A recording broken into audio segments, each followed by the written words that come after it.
انتہائی قابل قدر بزرگوں اور بھائیوں، آج کی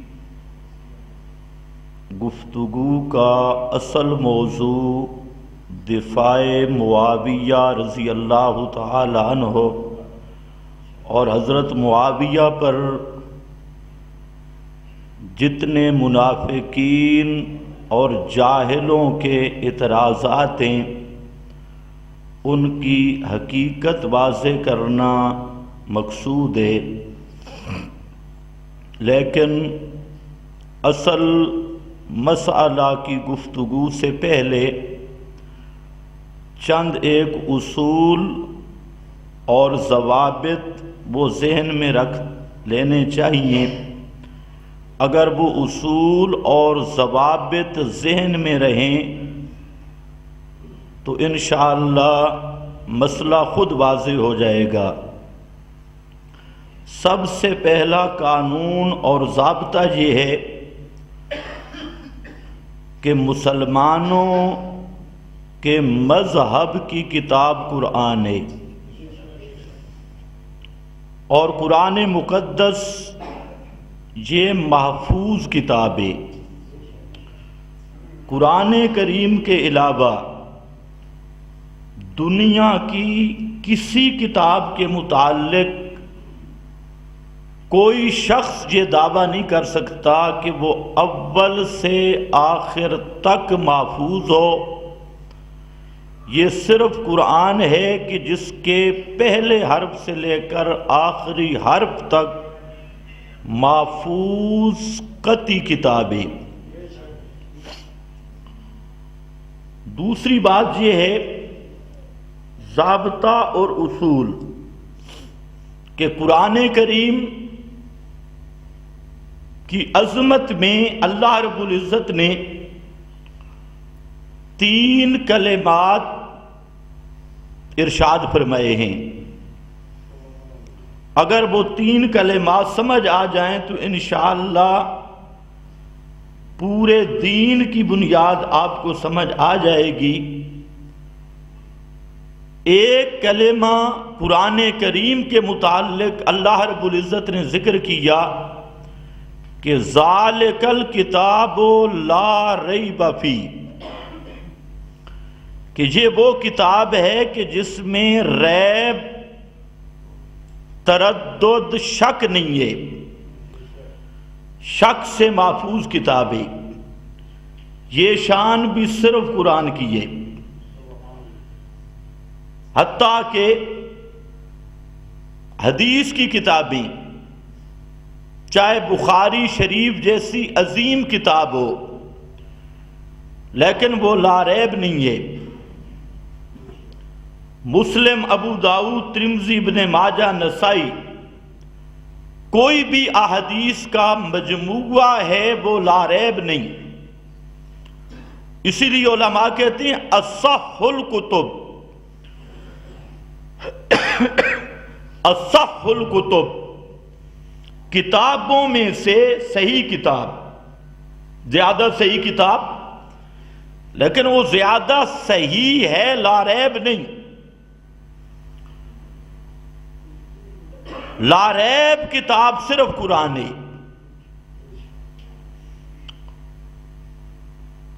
دوسرا لفظ اللہ رب العزت نے استعمال کیا مہیمنن علیہ، کہ یہ کتاب تمام کتابوں پر نگہبان اور نگران ہے۔ مہیمن، سب کتب پر محافظ اور نگران کتاب قرآن ہے، یعنی کتابوں کو پیش کیا جائے گا قرآن پر، اور قرآن کو کسی کتاب پہ پیش کرنے کی ضرورت نہیں۔ یہ بھی قرآن مقدس کی شان ہے، ہر کتاب کو پیش کر قرآن پر، لیکن قرآن اپنی صداقت میں اتنا کھرا ہے کہ اس کو کسی کتاب کی تائید کی ضرورت نہیں، کسی قول کی تصدیق کی ضرورت نہیں۔ باقی دنیا کی ہر کتاب حتیٰ کہ یحییٰ ابن معین، یہ بڑے محدث ہیں، امام بخاری رحمہ اللہ سے بھی پہلے گزرے، انہوں نے فرمایا کہ اللہ کے محبوب کا صحیح سند سے فرمان کہ حدیث کو بھی پیش کرنا ہوگا کتاب اللہ پر۔ اگر کتاب اللہ اس کی تصدیق کرے قبول کر لو، لیکن اگر میرے نام پہ کوئی حدیث بیان کرے اور کتاب اللہ سے وہ ٹکر کھا رہی ہو تو میں محمد مصطفیٰ کا وہ فرمان نہیں ہوگا، وہ مجھ پہ جھوٹ ہوگا۔ تیسرا کلمہ قرآن کریم نے استعمال کیا قیمن، قرآن کی شان میں قیمن، حالانکہ اسی مقام پہ لم یجعل لہ عوجا۔ اب علماء نے بحث کی کہ لم یجعل لہ عوجا اور قیمن کا بظاہر مفہوم ایک ہے۔ لم یجعل لہ عوجا کا معنی اس میں کجی نہیں، ٹیڑھا پن نہیں، اور قیمن کا معنی بھی سیدھی چیز جس میں کوئی ٹیڑھا پن نہ ہو۔ لیکن سوال یہ ہے کہ لم یجعل لہ عوجا اور قیمن دونوں لفظوں کو اکٹھا کیوں ذکر کیا؟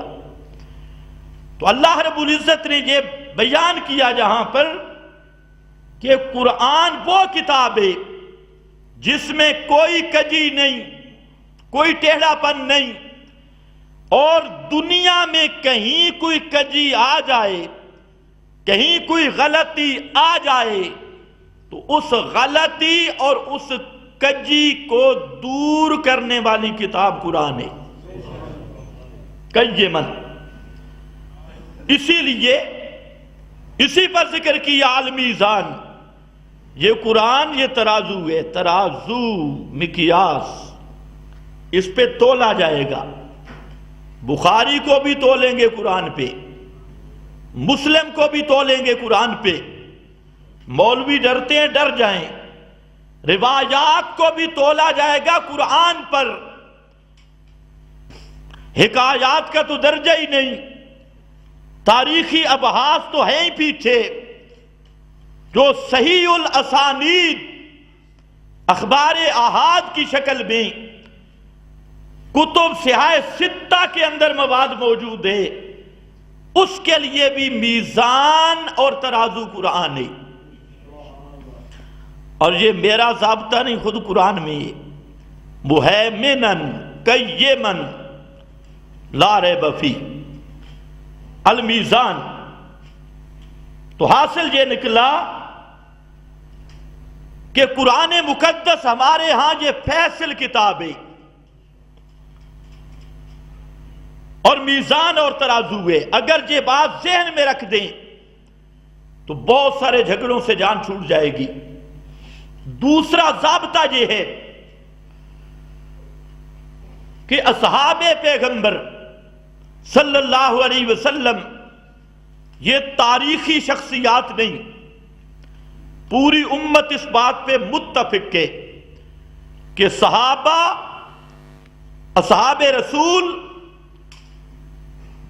یہ شرعی شخصیاتیں، دینی شخصیاتیں، تاریخی شخصیات نہیں۔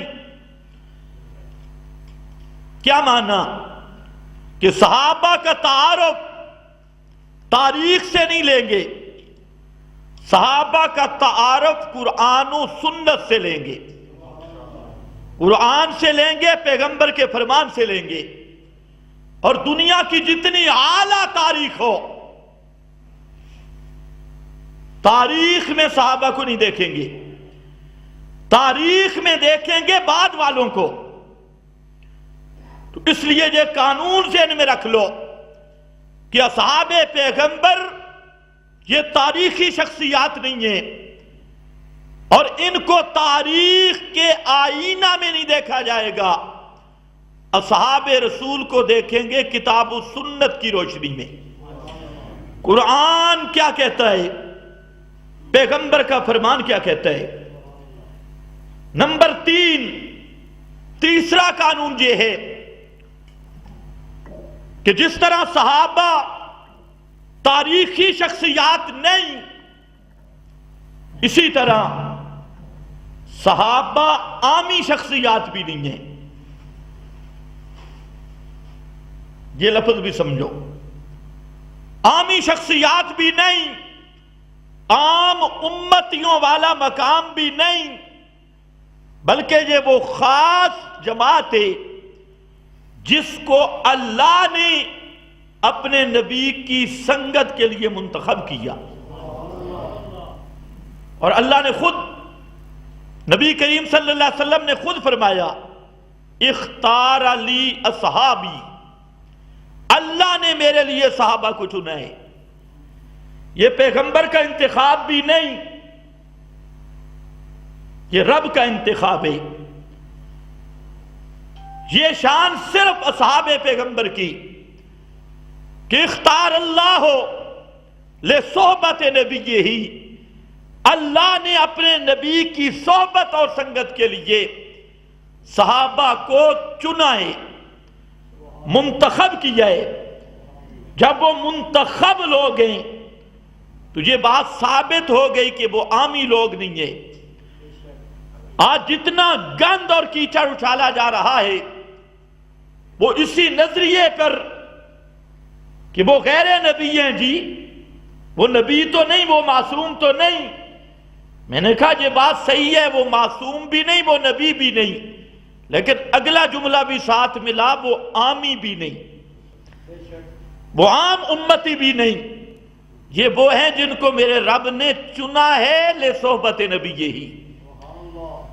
اسی لیے پیغمبر کریم نے یہی نکتہ سمجھایا کہ بعد میں آنے والے اود پہاڑ جتنا سونا خرچ کرے اور میرا صحابی ایک مد جو خرچ کرے اور نصیب ہو، یا مد بھی چھوڑو، آدھا مد، سیر پونا سیر جو خرچ کرے، فرمایا اود پہاڑ جتنا سونا ان کے ایک سیر جو کو نہیں پہنچ سکتا۔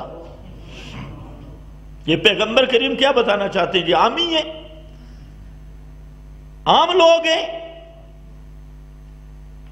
سارا غلطی آج جو گمراہی کا سبب ہے کہ ایک چیز ذہن میں، وہ جی نبی تو نہیں ہے نا، معصوم بھی نہیں۔ میں نے کہا نبی بھی نہیں، معصوم بھی نہیں، لیکن عامی بھی نہیں۔ یہ وہ ہیں کہ ساری دنیا کے اتقیاء اصفیاء مل جائیں، ساری دنیا کے امام مجدد اولیاء مل جائیں اور کروڑاں سال تک عبادتیں کرتے رہیں، صحابی کے ایک لمحے والی عبادت کا مقابلہ بھی نہیں ہو سکتا۔ اور یہ میری بات نہیں، اسی حدیث کو سوچو کہ احد پہاڑ جتنا سونا کہیں سے مل سکتا ہے؟ جس نے احد پہاڑ دیکھا ہے، بہت بڑا پہاڑ، اتنا سونا ملے گا کہاں سے؟ تو پیغمبر کریم سمجھانا چاہتے ہیں صرف نفقہ کی بات، خرچ کرنے کی بات۔ عبادات اور بھی ہیں، یہ ذرا مشکل عبادت ہے خرچ کرنا، اس لیے اس کو ذکر کیا۔ تو اللہ کے محبوب کا منشا یہ ہے کہ قیامت تک آنے والے جتنے بڑے نیک لوگ ہوں وہ صحابی کی کسی عبادت کا مقابلہ نہیں کر سکتے۔ تو میرا یہ دعویٰ ثابت ہوا کہ وہ عامی نہیں، وہ خاص لوگ ہیں۔ اس لیے ان کے لیے لفظ ہے محفوظ۔ کیا لفظ ہے؟ معصوم نہیں، لیکن محفوظ ہیں، محفوظ ہیں۔ اور محفوظ کا معنی جن کے ذمہ گناہ رہ نہیں سکتا، جن کے ذمہ گناہ رہ نہیں سکتا۔ یہ گارنٹی صرف اصحاب محمد مصطفیٰ صلی اللہ علیہ وسلم کے بارے میں۔ یہ تیسرا ضابطہ ذہن میں رکھ لیں۔ چوتھا ضابطہ، سب کے سب محدثین اول سے لے کے آخر تک، اسماء الرجال کے ائمہ اس بات پر متفق ہیں کہ صحابہ ہماری جرح سے پاک ہیں، ہماری جرح سے پاک ہیں۔ دنیا کی ہر اصول حدیث کی کتاب، کوئی کتاب اٹھائیں، سب کے سب محدثین اس بات پر متفق ہیں کہ صحابہ وہ ہیں جن کی عدالت اور ثقاہت قرآن نے بیان کی ہے، پیغمبر نے بیان کی ہے۔ اس لیے صحابی کا لفظ آ گیا، اتنا ثابت ہو گیا یہ صحابی، سب محدثین کہتے ہیں ہمارا ایمان ہے وہ سچا ہے۔ یعنی سچائی اور صحابی ہونا مترادف لفظ ہیں۔ یہ نہیں ہو سکتا کہ کوئی صحابی آئے اور دنیا کا کوئی محدث اس پر جرح کر سکے۔ سب کے سب محدثین تابعین پہ باتیں کی، تبع تابعین پہ باتیں کی، بڑے بڑے ائمہ پہ باتیں کی، امام ابو حنیفہ پہ باتیں ہوئی، امام احمد پہ باتیں ہوئی، امام شافعی پہ باتیں ہوئی، حتیٰ کہ امام بخاری مسلم پہ بحث ہوئی، بخاری شریف پہ بحث ہوئی، بخاری کے راویوں پہ بحث ہوئی، مسلم کے راویوں کے پر بحث ہوئی۔ یہ سب بحثیں موجود ہیں، لیکن جب سب کے سب محدثین وہ اس بات پہ متفق ہیں کہ جب یہ خبر مل گئی کہ فلانا نبی کا صحابی ہے تو صحابہ سب کے سب عادل، ثقہ، سچے اور دیانتدار ہیں، لہذا صحابی پر جرح کرنا محدثین کہتے ہیں یہ ہمارا حق ہی نہیں ہے۔ اب یہ ضابطہ ذہن میں ہو، اور محدثین بھی کیسے کہ آج والے نہیں، یہ تو ویسے محدثین ہیں، آج والے نہیں، کوئی جہلم کا چوہا بیٹھے، کوئی چکوال کا میراثی، پیر طریقت، کوئی کدھر کا شیطان، اور وہ محدث بن کے بیٹھی۔ محدث، میں ان محدثین کی بات کر رہا ہوں جن کا نام امام بخاری ہے، وہ حقیقی محدث، اس کو بھی حق نہیں صحابہ پہ اعتراض کرنے کا۔ اس بات کو ذرا ذہن میں رکھنا۔ امام بخاری خود کہتے ہیں کہ جب یہ ثابت ہو گیا یہ صحابی ہے تو ہماری قلم نیچے نیچے چل سکتی ہے، پیغمبر کے صحابی پہ نہیں چل سکتی، اعتراض نہیں ہو سکتا۔ امام ابو زرع الرازی وقت کے امام، امام ابو حاتم الرازی، یحییٰ ابن معین اور نسائی، بڑے بڑے ائمہ محدثین سب کے سب وہ اس بات کا اقرار کرتے ہیں کہ جب محمد عربی کے صحابی کا معاملہ آ گیا، یہ بات ہمیں پتہ چل گئی کہ یہ نبی کا صحابی ہے، پھر وہ ہماری جرح سے بالا تر ہے، ہمیں یہ حق نہیں بنتا کہ پیغمبر کے صحابی پہ اعتراض کرے۔ ان محدثین کو حق نہیں بنتا۔ اور یہ چار قید اردو کی کتابڑیاں پڑھنے والے، یہ ابناء الخنازیر، ان کو کس نے حق دیا ہے اصحاب رسول پہ تبرہ کرنے کا؟ چوہے کو مل گئی تھی ہریڑ، اس نے اوپر بورڈ لگا دیا پنسار سٹور، چوہا ایک ہریڑ پر پنسار سٹور۔ اور یہ جو آج مخلوق سامنے آ رہی ہے، کوئی غیر مقلد، کوئی مودودیہ، کوئی قاضی مزریہ، کوئی اور شتونگڑا، اور بکواس کرتے ہیں حضرت معاویہ پر، حضرات صحابہ پر۔ ہم کہتے ہیں حضرات صحابہ کی شان بہت اونچی ہے، تم اپنا نسب ذرا بیان کرو، تم کون ہو؟ اپنی ذرا بات کرو، کون ہو تم؟ اپنا ذرا منہ بھی سنبھالو، اپنا نسب بھی سنبھالو۔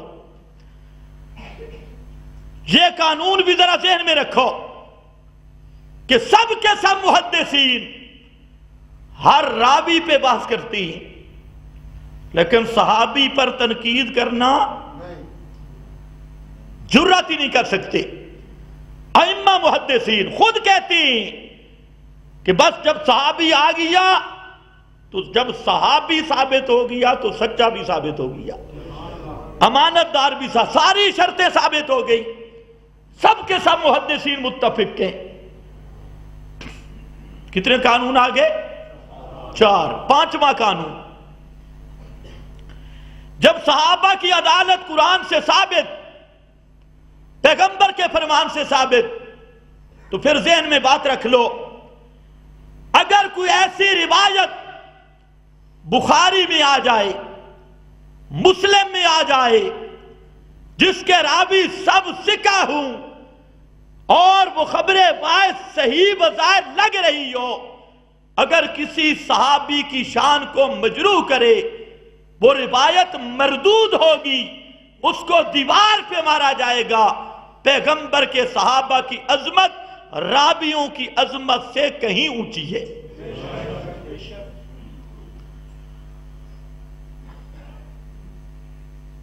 توجہ ہے؟ آپ نے تو بے دھڑک بے شک کہہ دیا، کیونکہ اب قرآن کا مزاج بن چکا ہے۔ جب یہ جملہ جائے گا نا مولویوں کے پاس، تو ان کا بلڈ پریشر کتنا تیز ہوتا ہے، روایت پرستوں کا، یہ ناپ سے پتہ چلے گا۔ صاف سن لو، دنیا کی کسی کتاب کی کوئی روایت کسی صحابی پہ جرح کرے، تاریخ کی تو میں ابھی بات ہی نہیں کر رہا، میں بات کر رہا ہوں کتب حدیث کی، اور اس کی بظاہر سند اصول کے مطابق صحیح ہو، راوی ثقہ ہوں، سند متصل ہو، اور سارے راوی ثقہ ہوں، وہ روایت دیوار پہ مار دی جائے گی۔ پیغمبر کے صحابہ کی عظمت سب راویوں کی عظمت سے بہت زیادہ ہے۔ راویوں کی بات کو دیکھ کر ہم صحابہ پہ اعتراض نہیں کریں گے۔ راوی کے ذہانت پہ تو اعتراض ہو سکتا ہے، اس کے حافظے پہ اعتراض ہو سکتا ہے، اس کے اپنے بیان کرنے میں اعتراض ہو سکتا ہے، اس کی اپنی شخصیت پہ اعتراض ہو سکتا ہے، لیکن صحابہ وہ ہیں جن کی عدالت خدا کے کلام میں آ گئی۔ اس لیے ہم نہ محدث سے مروب ہوں گے، نہ کتاب سے مروب ہوں گے، سب کتابیں بھی چلائیں گے کتاب اللہ کے پیچھے کر کے اور تابع بنا کر۔ یہ نہیں ہو سکتا کہ کوئی روایت صحابی کو کرے بدنام اور ہم اس کو پیغمبر کا فرمان سمجھے، یہ کبھی ہو نہیں سکتا۔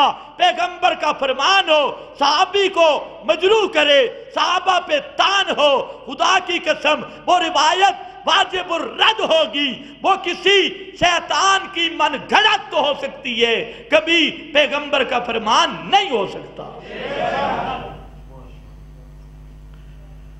کتنے آگئے؟ 5۔ 6واں اصول، یہ اصول آگئے تو انشاءاللہ اعتراض سارے ویسے ہی ختم ہو جائیں گے۔ 6واں اصول، اصل مصیبت یہ ہے، آج کل جتنے بیٹھے ہیں ان کا تعلق ہے چوہوں والا۔ ادھر سے کوئی روایت دیکھی، ہاں آ گیا نا فلانی میں آ گیا، ادھر سے کتاب دیکھی آ گیا فلانا بزرگ آ گیا، اور تم بزرگوں کو لیے پھرتے ہو۔ میں کہتا ہوں خدا کی قسم، یہ جو میں نے ضابطہ بیان کیا نا، اس کا ذرا انکار کر کے دکھاؤ۔ ایسے حضرات سے لاؤں گا کہ تمہارا باپ بھی انکار نہیں کر سکے گا۔ یہ قانون ہے۔ 5واں اصول، صحابی پہ اگر کوئی اعتراض کرے، صحابہ پہ اعتراض کرے، توجہ ہے، تو تم نے جواب کیا دینا ہے؟ سبحان اللہ۔ ایک جواب یہ ہے کہ آپ اس اعتراض کے پیچھے پڑے ہیں، حوالہ موجود ہے یا نہیں، راوی اس کے کیسے ہیں کیسے نہیں۔ تحقیق، اللہ کے پیغمبر نے ایک مختصر سا ضابطہ ذکر کیا، فرمایا اذا رأیتم الذین یسبون اصحابی، اذا رأیتم الذین، او میرے امتیو، جب تم دیکھو ان کو یسبون اصحابی، جو میرے کسی صحابی پہ تنقید کر رہا ہے، توجہ ہے، یہ قانون ہے میرے پیغمبر کا بتلایا ہوا. اذا رأیتم الذین یسبون اصحابی، جب تم دیکھو ایسے لوگوں کو جو کسی ایک صحابی پر تنقید کر رہا ہے، اعتراض کر رہا ہے، آؤ جواب کیسے دینا ہے.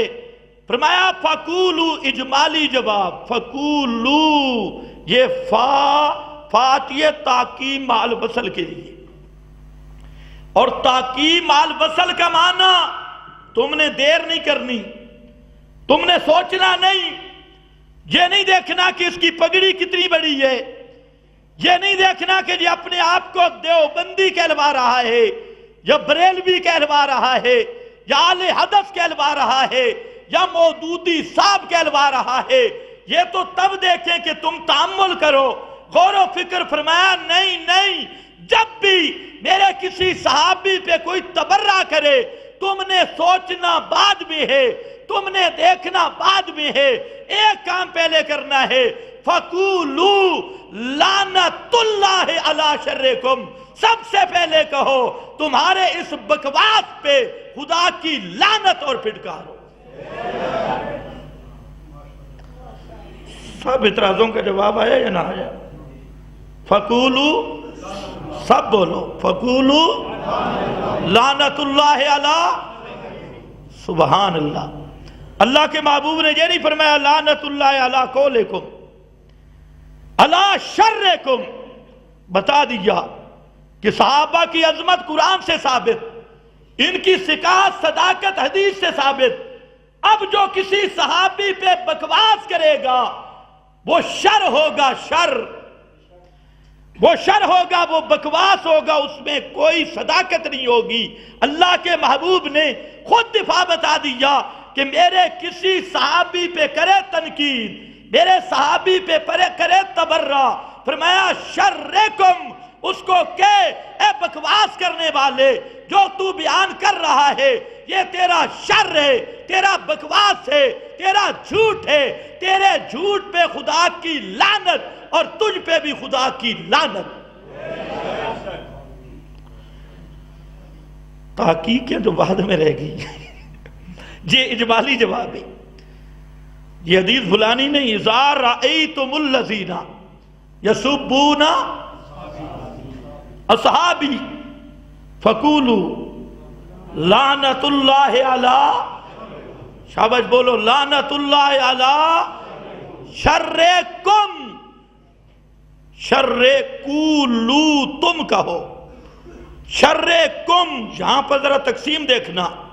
کولو، او میرے امتیو تم کہو، اور کہو ان کو تمہارے شر پر. جہاں کم کولو میں تقسیم ہو گئی. اللہ کے پیغمبر نے بتا دیا صحابہ کا دفاع کرنے والا وہ میرا امتی ہوگا، اور صحابہ پہ بکواس کرنے والا وہ کم کے قبیل سے ہوگا، وہ کولو کے قبیل سے نہیں ہوگا، وہ میرا امتی نہیں ہوگا، بلکہ وہ لعنتی بے ایمان اور گمراہ ہوگا. تقسیم ذرا دیکھو. کولو یہ تو کہا نا ہمیں، تم نے کہنا ہے، اور کس کو کہنا ہے؟ ان کو کہنا ہے تمہارے شر پر. تو جہاں تقسیم ہو گئی، تقسیم یہ بتا رہی ہے کہ جو صحابہ پہ سب کرتا ہے، تنقید کرتا ہے، اعتراض کرتا ہے، تو وہ امتی نہیں ہے. امتی وہ ہے جو صحابہ کا دفاع کرتا ہے، جو کہتا ہے کولو. اور جو صحابہ پہ اعتراض کرنے والا ہے وہ ادھر کا نہیں، وہ سرحد پار کا ہے. سمجھ گئے؟ وہ سرحد نہیں، امت والی سرحد. امت والی سرحد پار کا ہے. وہ دوسرے کفار میں سے ہے، یہود و نصارہ میں سے ہے، وہ ہوگا. اس لیے فرمایا کولو. کہتے ہیں فتویٰ نہ لگاؤ. یہ فتویٰ نہیں تو اور فتویٰ کیا ہے؟ کولو لعنت اللہ علی شرکم. پھر تیسری بات اس حدیث میں قابل لحاظ ہے، پیغمبر کریم سبق دے رہے ہیں صحابہ کے دفاع کا، کہ صحابہ کا تم نے دفاع کرنا کیسے. معلوم ہوتا ہے صحابہ کا دفاع سب سے اہم ہے. اللہ کے محبوب تعلیم دے رہے ہیں کہ تم نے صحابہ کا دفاع کس انداز میں کرنا ہے، کیسے کرنا ہے۔ تو بہرحال پانچواں قانون میں نے یہ ذکر کیا، کسی صحابی پر اگر کوئی تبرہ کرتا ہے، اعتراض کرتا ہے، تو فرمایا ماخذوں کی طرح مت جاؤ، یہ دیکھنا کہ اس کی سند کیا ہے، اس کا قول کیا ہے، یہ تو مولویوں کا کام ہے، کرتے رہیں گے۔ اور جو عام جواب ہے ہر امتی پر لازم، جب بھی سنو کوئی کسی صحابی پر بک رہا ہے تم کہہ دو یہ شر ہے اور تمہارے شر پہ خدا کی لعنت ہو، یہ جھوٹ اور بکواس ہے۔ توجہ ہے؟ کتنے اصول آ گئے؟ 5۔ کتنے اصول آ گئے؟ 5۔ یہ 5 اصول ہے، 5 بھی میں نے خاص رعایت کے لیے کیے، اور بھی ہیں کچھ۔ یہ 5 اصول ذہن میں رکھ لو۔ اب آؤ سیدنا معاویہ رضی اللہ تعالی عنہ، سب سے پہلی بات، آج کے دور میں حضرت معاویہ کے جتنے دشمن ہیں کسی صحابی کے اتنے دشمن نہیں۔ سب سے زیادہ بکواس کرنے والے حضرت معاویہ کو بکواس کرتے ہیں۔ شیعہ تو ویسے ہی شیعہ ہے، ان کا تو نہ آگ نہ پیچھ، منہ نہ متھا، اس کی تو بات ہی نہیں ہے۔ اپنے آپ کو سنی کہلوانے والا وہ بھی حضرت معاویہ کا دشمن ہے۔ یا پنڈی میں بھی بعض بریلوی کہلوانے والے، بریلوی مسلک سے روٹیاں حاصل کرنے والے، وہ ابو جہل قریشی وغیرہ، ان کا کام بھی حضرت معاویہ پہ بکواس کرنا، سب و شتم کرنا۔ یہ جو ہری پگڑیوں والا بابا ہے،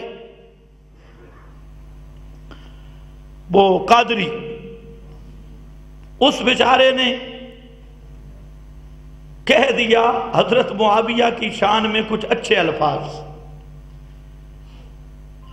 تو سب بریلر پیچھے لگ گئے بابے کے، اور ایسا بابے کو ذلیل کیا۔ بابے نے بعد میں معافی مانگی کہ مجھ سے تھوڑی سی غلطی ہو گئی ہے، اور نام کیا، اس نے کہا کہ حضرت معاویہ کے نام پہ جلوس نکالیں گے۔ مشرک بدتی ہر جگہ پہ کام صحیح بھی کرے گا، بھیڑا دودھ دیتا بچے مینگڑا پا کے، یہ تو کچھ نہ کچھ اللہ تو ہے۔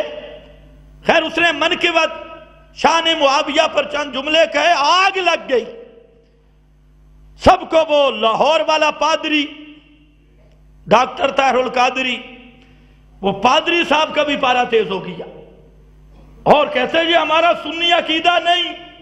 اور تمہارا سنی عقیدہ کیا ہے؟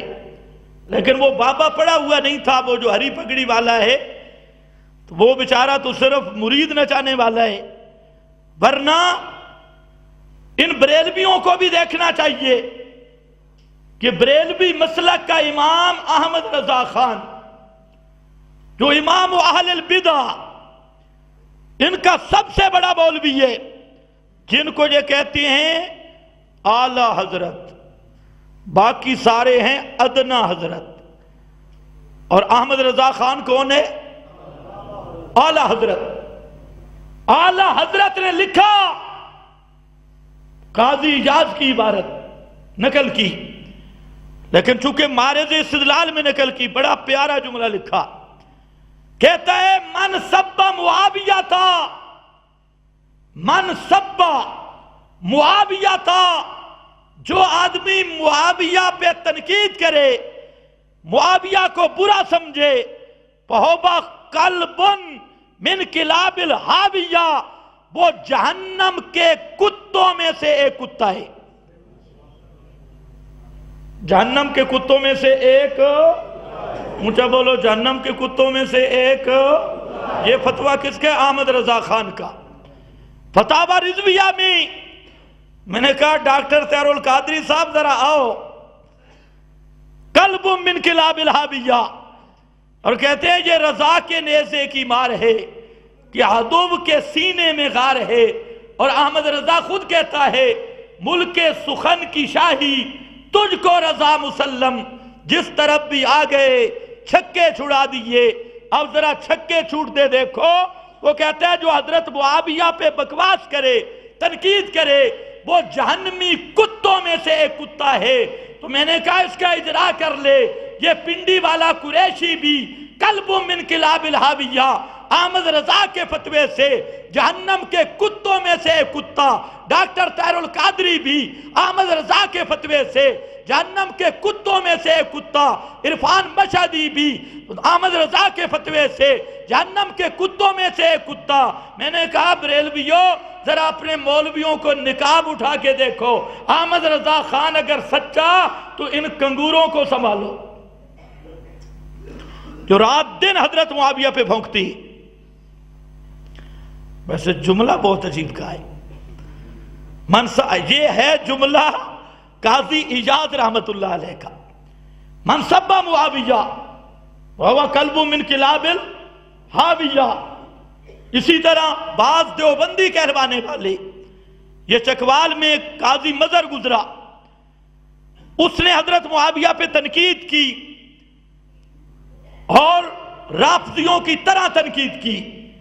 اس طرح ماسٹر اکاڑوی، اسی طرح اور بہت سارے جو اپنے آپ کو دیوبندی کہلواتے ہیں، وہ بھی حضرت معاویہ کے دشمن۔ تو میں نے کہا حضرت معاویہ کے دشمن بہت سارے ہیں۔ سب سے پہلا اعتراض دشمنان معاویہ کا، وہ حضرت معاویہ کے نام پہ۔ اس پر میری تقریریں لمبی موجود ہیں، اس لیے میں بالکل اختصار کے ساتھ چل رہا ہوں۔ جو پہلی تقریروں میں بیان ہو چکا اسی میں سن لو، وہ ریکارڈ موجود ہے۔ معاویہ کا معنی، میں نے کہا معاویہ پہ نام پہ اعتراض تب کرو کہ معاویہ نام کی ایک شخصیت ہو۔ معاویہ نام کے کئی صحابہ ہیں، کئی صحابہ، اور الاصابہ اٹھا کے دیکھو، صحابہ کی معرفت پہ لکھی جانے والی کتابیں، معاویہ بن ابی سفیان صرف نہیں، ابو سفیان کا بیٹا معاویہ، بلکہ معاویہ نام کے کئی رسول اللہ کے صحابہ ہیں، اور نبی کریم صلی اللہ علیہ وسلم کے وہ پیارے محبوب جن کو آپ نے کسی کو گورنر منتخب کیا، لمبی بات، اور آپ کے پاس آنے جانے والے ہیں۔ اگر معاویہ کے لفظ میں کوئی نقص ہوتا تو پیغمبر کریم کی عادت تھی نقص والے ناموں کو بدلنا۔ پیارے پیغمبر نے جب معاویہ نام کے ایک نہیں بے شمار صحابہ کا نام سنا، معلوم کر کے بھی پیغمبر نے یہ نام نہیں بدلا، پتہ چل گیا لفظ معاویہ میں کوئی عیب نہیں ہے۔ اگر عیب ہوتا تو پیارے پیغمبر اس نام کو باقی رکھتے نہیں۔ اب میں نے کہا تم بتاؤ معاویہ کے نام پہ کیا اعتراض ہے، نکالو، اصولی جواب ہو گیا۔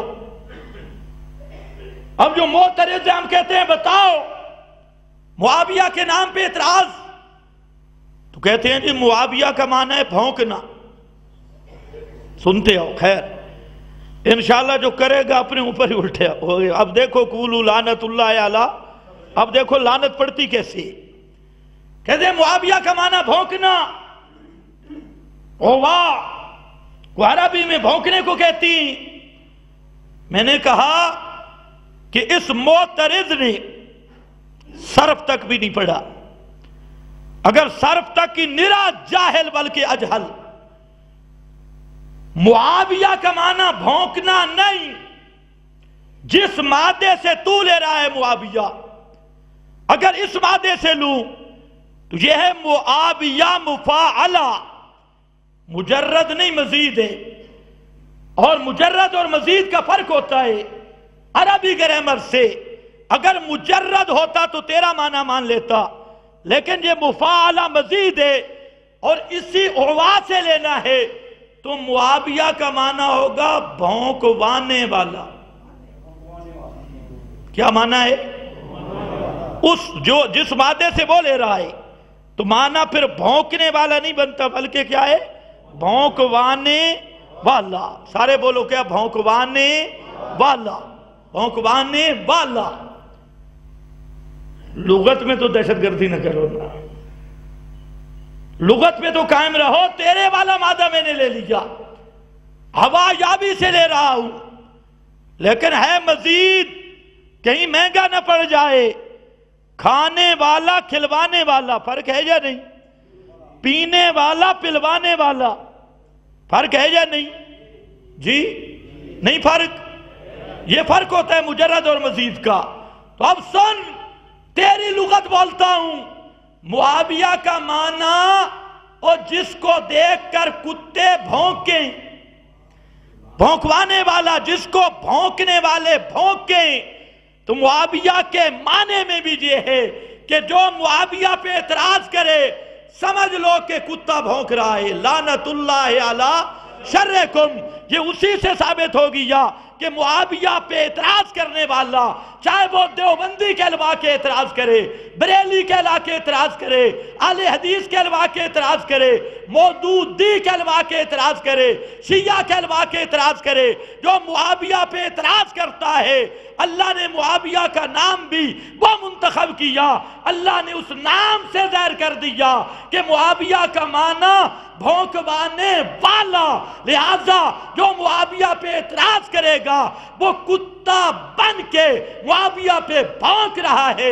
پتہ چل گیا معاویہ پہ تنقید کرنے والا وہ کتا ہے، اور تنقید کرنا یہ اس کی بھونک ہے، اور معاویہ بھونکوا رہا ہے، معاویہ کے نام پہ یہ بھونک رہا ہے۔ ہمارے بارے کی بات ہے جہاں، کیا خیال ہے؟ میرا خیال ہے اسی لیے قاضی ایجاد نے کہا من سبا معاویہ ہوا کلب من کلاب العاویہ۔ اب سن معاویہ کا معنی کیا ہے؟ لسان العرب اٹھا، عربی لغت کی معتبر سب کے نزدیک مسلم کتاب علامہ افریقی کی، فرماتے ہیں معاویہ یہ وہ ستارہ ہے جو سب ستاروں سے آخر میں طلوع ہوتا ہے۔ توجہ ہے؟ معاویہ نام ہے اس ستارے کا جو آخر میں طلوع ہوتا ہے، اور اس کو دیکھ کر کتے بھونکتے ہیں۔ اب آئندہ راتوں کو خیال کرنا، رات کا خاص وقت آتا ہے کہ کتے بیچارے نوکتے ہی۔ وہ ستارہ آخری ستارہ ستاروں میں، اور وہ ستارہ جب چمکتا ہے تو اس کی چمک کو کتے برداشت نہیں کرتے، اور اس کی چمک کو دیکھ کے کتے بھونکتے۔ اٹھا، یہ لسان العرب کی بات ہے، یہ میری عقیدت کی بات نہیں، یہ عربی لغت کی بات ہے۔ اور امام اہل لسان، امام عربیت نے یہ معنی کیا، تو اس سے بھی پتہ چل گیا کہ معاویہ آسمان نبوت کا وہ آخری ستارہ ہے۔ مسلم شریف میں نبی کریم صلی اللہ علیہ وسلم نے صحابہ کو ستاروں کے ساتھ تشبیہ دی ہے، مسلم میں۔ اور آسمان نبوت کا وہ ستارہ جس کو دیکھ کر کتے بھونکتے اور اس کی چمک کو برداشت نہیں کر سکتے۔ دوسرا اعتراض کہ حضرت معاویہ کی شان میں جو بڑے بڑے لوگوں نے اس کو بیان کیا کہ حضرت معاویہ کی شان میں کوئی صحیح حدیث موجود نہیں، اس کو بعض حضرات نے بڑھا لیا۔ آج بھی دشمنان معاویہ سے اسی کا آسرا لیتے ہیں کہ شان معاویہ میں کوئی صحیح حدیث نہیں ہے۔ توجہ ہے آپ کی؟ اچھا، صحیح حدیث نہیں ہے، ہمارا سوال ہے وہ صحابی ہے یا نہیں؟ جب صحابی ہے تو قرآن بھرا پڑا ہے، 500 کے قریب آیتیں صحابہ کی شان میں۔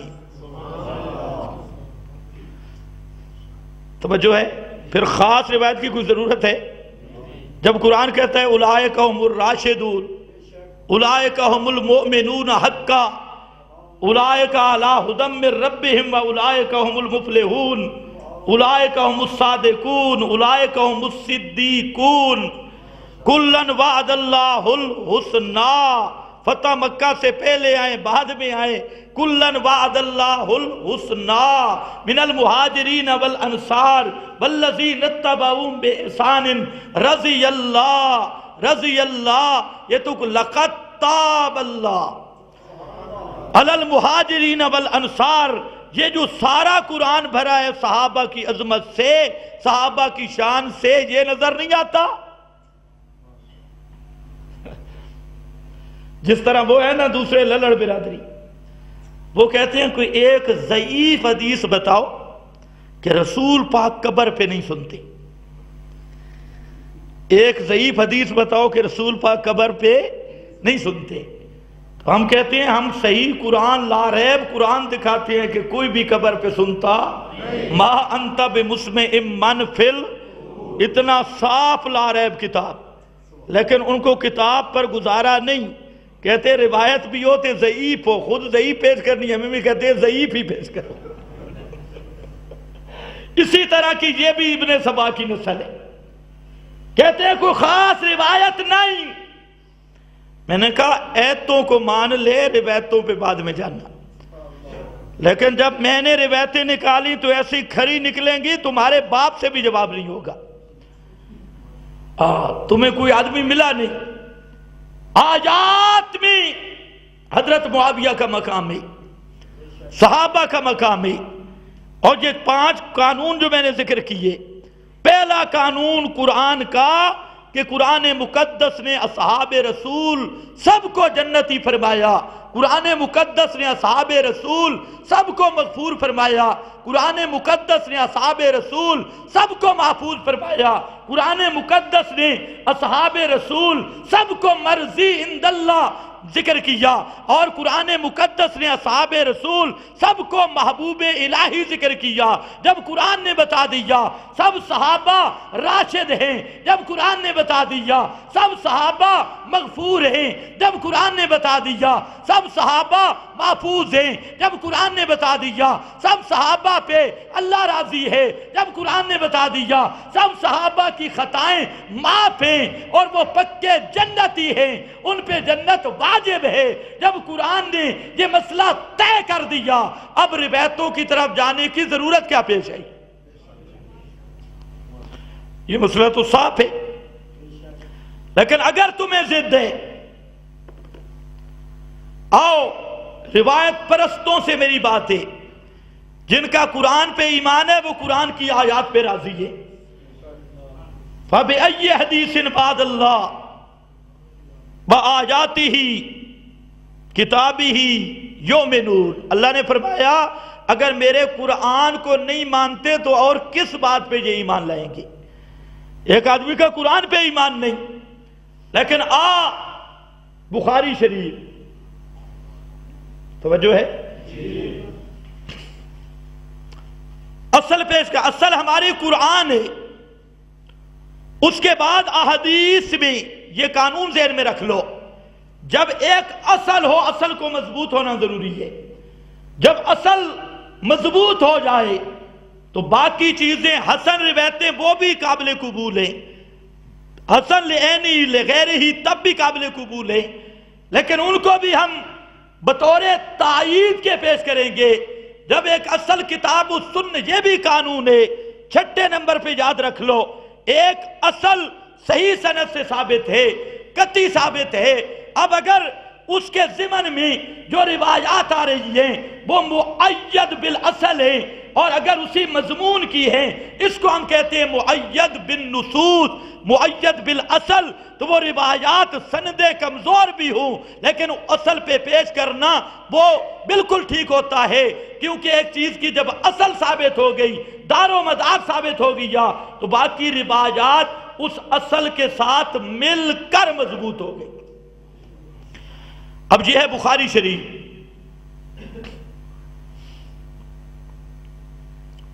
اب ذرا سننا، سبحان اللہ. میں سوچتا ہوں کہ اللہ کے عجیب کام ہے.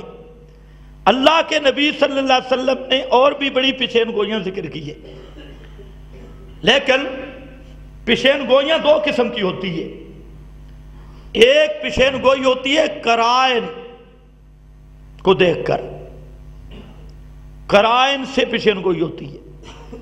اور ایک پیشین گوئی وہ ہوتی ہے جو براہ راست اللہ تعالیٰ کی طرف سے وحی آتی ہے. ایک دونوں میں فرق ہے. قرائن والی پیشین گوئی اگر پیغمبر کرے تو ہے وہ بھی مضبوط، میری آپ کی کچی ہوتی ہے. نبی کی وہ بھی پیشین گوئی مضبوط ہے، لیکن جو براہ راست وحی ہو، اجتہاد یا قرائن نہ ہوں، وہ سب سے زیادہ مضبوط ہوتی ہے. دوسرا ایک بات ذہن میں رکھ لو، پیغمبر کا خواب یہ وہی ہوتا ہے. پیغمبر کے علاوہ کسی امتی کے خواب کی کوئی حیثیت نہیں. جتنے آج گمراہ ہو رہے ہیں، فلانے کو خواب آیا، فلانے کو خواب آیا، تو تھوڑا کھانا خواب آیا. یہ جو پیر ہیں ان کو اتنے خواب آتے ہیں ماشاءاللہ، تو کھاتے بہت ہیں تو خواب تو آنے ہیں. نہ کوئی کام نہ کاج، بیٹھے مرید چوم چاٹ رہے ہیں، اور مریدڑیاں مرید سب کچھ آمنے سامنے، کھانا پینا صحیح، جہنم کے خوف سے ہٹے گھٹے، 7-8 من کی لاش، تو وہ جب سوتی ہے تو خر خر خر خر، تو خواب تو آتی ہے. ان کو بیداری میں بھی آتی. لیکن یہ قانون ذہن میں رکھ لو، یہ آج تو سارے قانون آ رہے ہیں، یہ 7واں قانون ہے، یہ بھی ذہن میں رکھ لو. ضابطہ اور قانون یہ ہے، پیغمبر کا وحی، پیغمبر کا خواب وحی ہوتا ہے، اور پیغمبر کے علاوہ کسی کا خواب سے کوئی چیز ثابت ہو سکتی نہیں ہے. کسی کا خواب حجت نہیں، صرف نبی کا خواب وحی ہے. اچھی طرح سمجھ گئے؟ ہاں، خواب جو ہیں کوئی اچھے ہوتے ہیں، کچھ برے ہوتے ہیں، کچھ کی تعبیرات ہوتی ہیں، کچھ کی وہ کھانا پینا ہوتا ہے، صرف معدے کی خرابی ہوتی ہے. تو اس لیے میرے آپ اور ملا محدث کے خواب کی کوئی حیثیت نہیں. یہ بھی پیغمبر کا خاصہ ہے کہ نبی کی نیند بھی محفوظ ہوتی ہے. پیغمبر کی نیند میں بھی شیطان قریب آ سکتا نہیں. حضرت ام حرام بنت ملحان فرماتی ہیں، نام النبی صلی اللہ علیہ وسلم یومن قریبا منی. یہ بخاری پڑھ رہا ہوں. اللہ کے محبوب صلی اللہ علیہ وسلم نے نیند فرمائی اور میرے پاس ہی، میں ادھر بیٹھی تھی، آپ وہاں سو رہے تھے.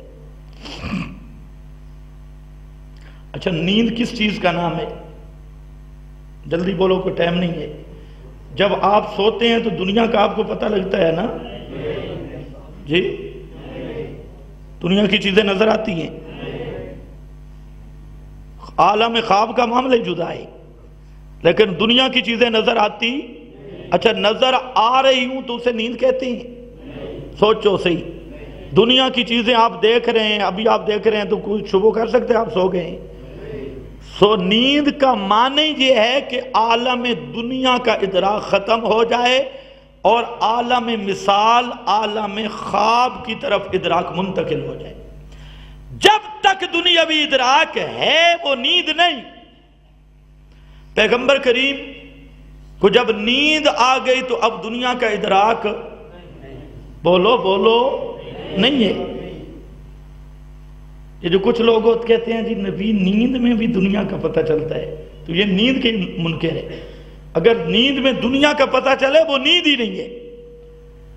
نیند نام اس چیز کا ہے کہ دنیا کا ادراک ختم، عالم خواب، عالم مثال کا ادراک شروع، ادھر توجہ ہی نہیں ہوتی.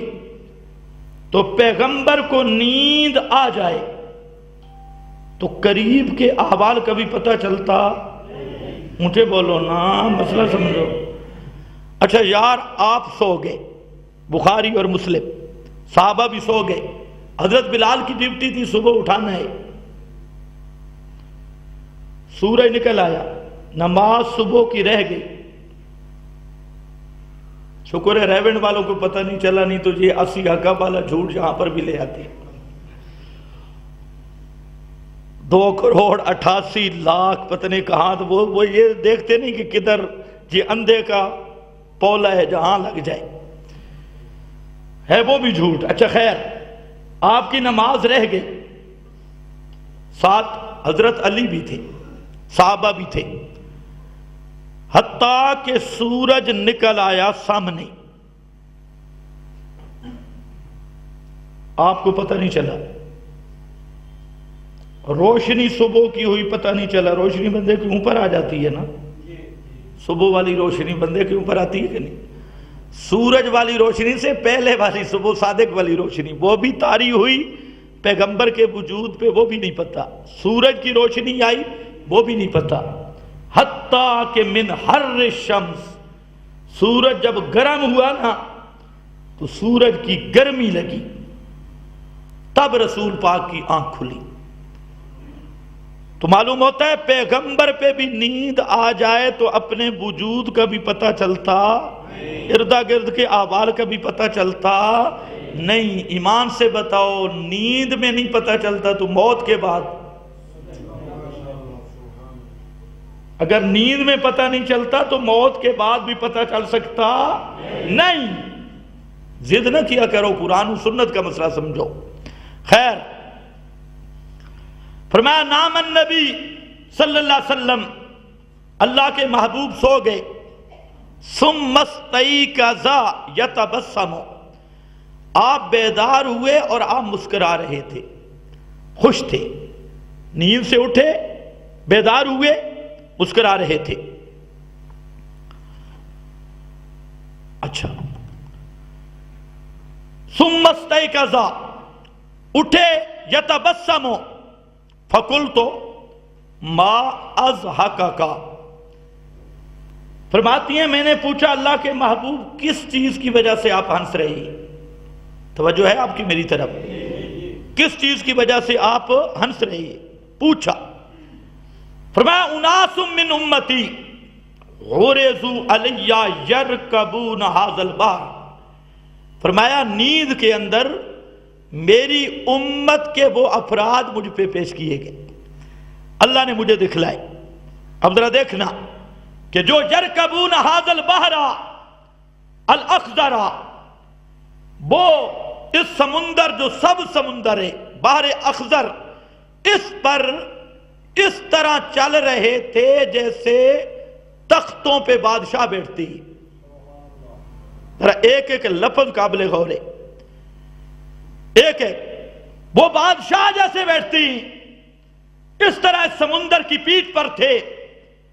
قالت، ام حرام نے کہا اللہ کے محبوب فادعوا اللہ ان یجعلنی منہم، اللہ کے محبوب آپ میرے لیے دعا کریں کہ میں انہی میں سے ہو جاؤں۔